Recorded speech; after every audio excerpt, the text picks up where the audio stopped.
গত কয়েকটা দিন তীব্র গরমে সারা বাংলাদেশের মানুষের অবস্থা আসলে খুবই খারাপ। আমরা যারা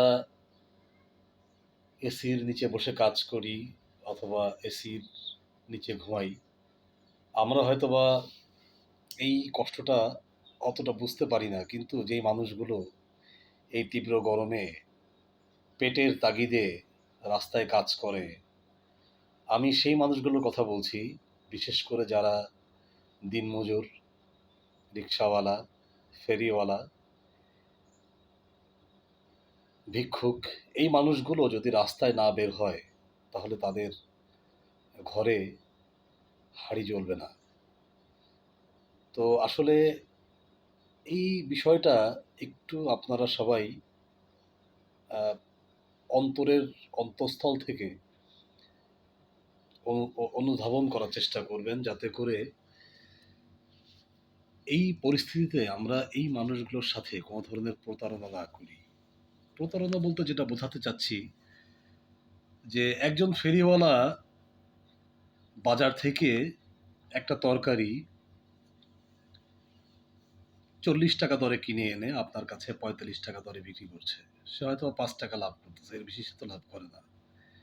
সে 1 কেজি আলুতে 2 টাকা 4 টাকার বেশি সে লাভ করতে পারে না, কারণ সে সুযোগ নাই। 1 কেজি পেঁয়াজে হয়তো বা সে সর্বোচ্চ 5 টাকা 10 টাকা পর্যন্ত লাভ করবে, এর বেশি সে কিন্তু করতে পারবে না, সে সুযোগ নাই। একজন রিক্সাওয়ালা আপনাকে প্রখর রৌদ্রের মধ্যে আপনাকে আপনার গন্তব্যে পৌঁছে দিচ্ছে সামান্য 20 টাকা 40 টাকার বিনিময়ে। তো একজন দিনমজুর সে পেটের তাগিদে রাস্তায় বের হয়ে প্রখর রোদে আপনাকে সার্ভিস দিচ্ছে। তো আমরা অনেক সময় যেটা করি, আমরা এইসব মানুষদের সাথে খুব সামান্য 2 টাকা 5 টাকার জন্য দুর্ব্যবহার করি।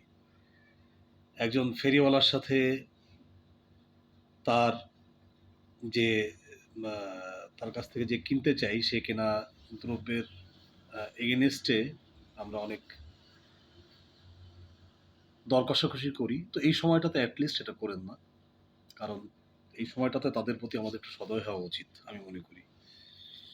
একজন রিক্সাওয়ালার প্রতি সদয় হন, ফেরিওয়ালার প্রতি সদয় হন। বিশেষ করে যে মানুষগুলো রাস্তায় বের না হলে তাদের পেট চলবে না, তাদের বাসায় হাঁড়ি জ্বলবে না, তাদের বাসায় চুলা জ্বলবে না, তাদের প্রতি সদয় হবেন। ধন্যবাদ।